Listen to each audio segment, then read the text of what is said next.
Hi everyone, and this is Alfonso Pulido with a short video on how to automate the tedious optimization routine of a senior loan in our project finance model. We'll be using Visual Basic for that. I'll be optimizing a model we built in my previous video. Check out the link above if you missed it. My previous video described how to sculpt a debt repayment profile to get the maximum amount of debt while complying with some parameters or restrictions dictated by our lender.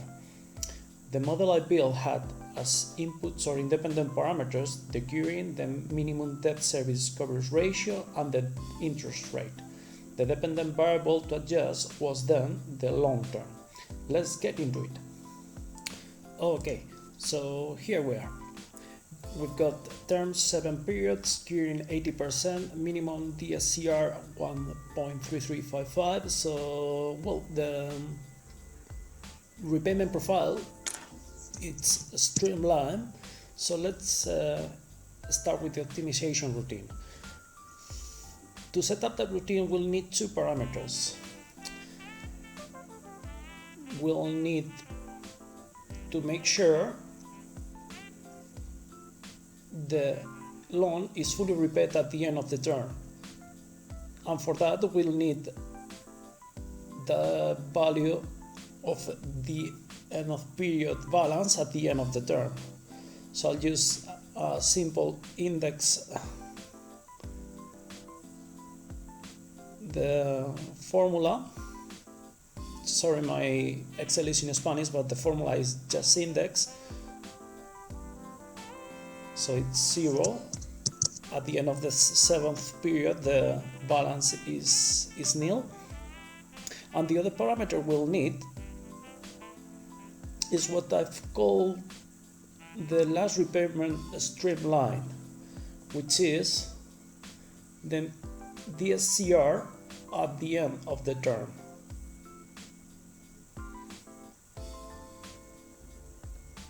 So the LPSL, I'll just copy the index formula because it's just what I need, but refer to the row below. So 134. So these are the two parameters that our micro routine is gonna work on. As simple as that.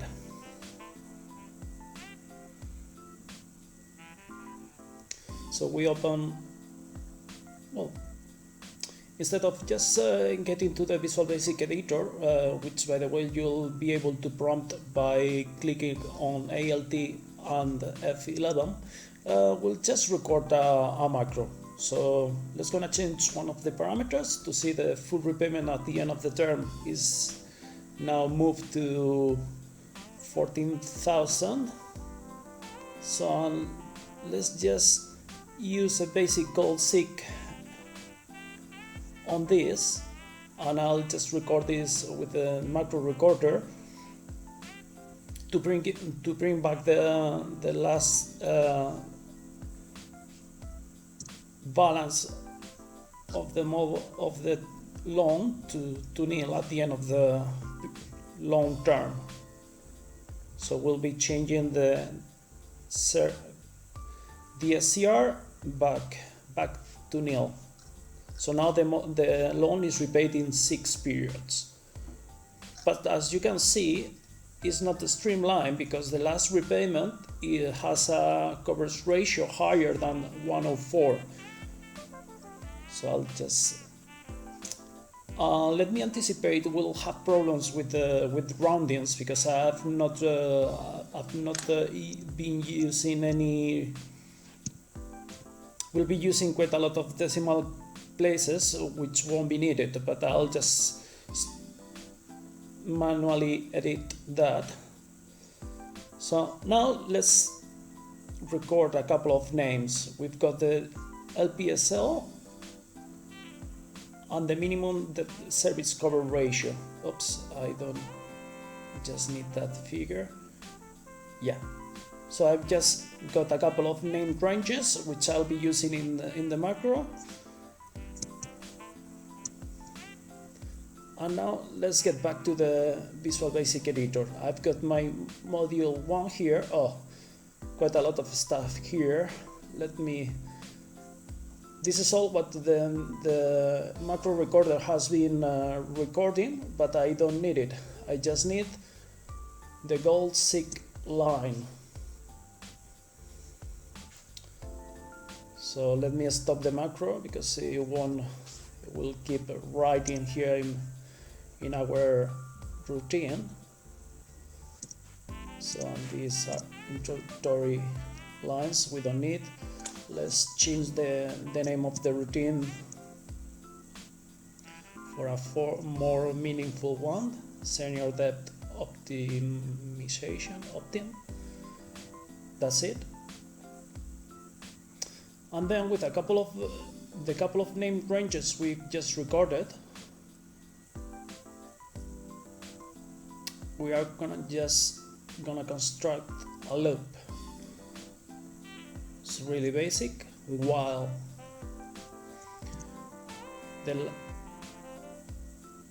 LPSL or last payment streamline in square brackets, because these are named ranges coming from your Excel, is greater than the minimum debt service cover ratio, or min underscore DSCR.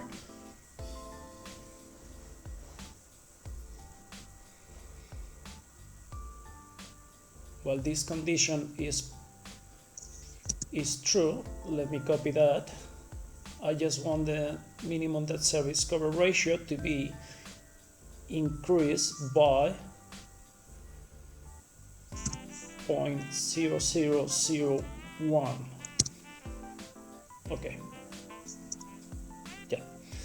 And then just while n or want to close the loop. And that's it. 4 lines, and this is all we need. Let's, as a ending touch, just place a button. We can just call our macro. So any figure you would want, assign the macro to it, and just change the parameter. Here it is. The macro is optimizing the model to 7 periods. 134. So if we get rid of the decimal points, because it's just too much, we'll get the model all the squares. So it's, as you can see, the decimal points are causing here some trouble because we don't even get a 0 at the end of the 7th year, but here we are. Yeah, the goal seek routine is just adding too many decimal points to the minimum DSCR, but we can manually edit that.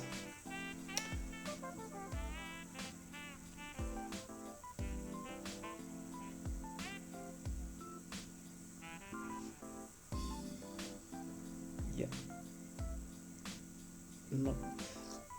So you've got a model with 6 years. Let's gonna click a little bit on this. Yeah, if we delete it, here it is. At the end of the 7th period is the end of periods balance is 0. Let's change it. Again, too many decimal points. Boom, 0 at the end of the 6th period. On a streamline. Let's set up the term to 8 periods and change the year into 85. So the macro calculates the minimum debt service cover ratio to comply with these parameters, and here we are, 0 at the end of the 8th period. Now let's change the interest rate, 10%. Resolve with the macro. Well, it doesn't get to 0, it's 5. But again, these the decimal points thrown by the goal seek routine that are not just giving us the number. Well, this is close enough if we delete back again. 0 at the end of the 8th period, and the minimum DSCR is 1.17 all across the long term. Again, we can play with as many parameters as we want. So again, deleting the decimal points will get us to nil at the end of the 9th period. If we want the macro to be even faster, we can switch off the screen updating, which is just adding up an extra line that says application screen updating equals false, and the macro will be even faster. So let's play with it. Term 6. Here we are. Again, decimal points playing their bit here, but if we delete at least number, okay, let's gonna play with the gearing instead. So now the service cover ratio is 0.99, which is pretty low, by the way. Let's gonna change the gearing to 66 now. Say 60% and see.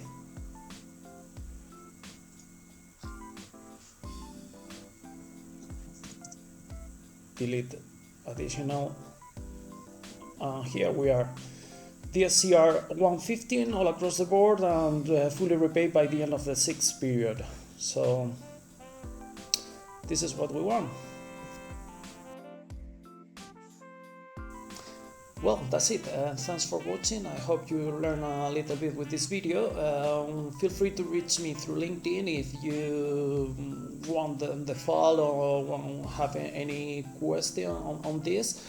As an extra bit, I'll be uploading another video on how to account this very same loan as amortized debt to properly reflect the debt balances in our balance sheet. But this will be the next one, I guess. So again, thanks for being there, and see you next time.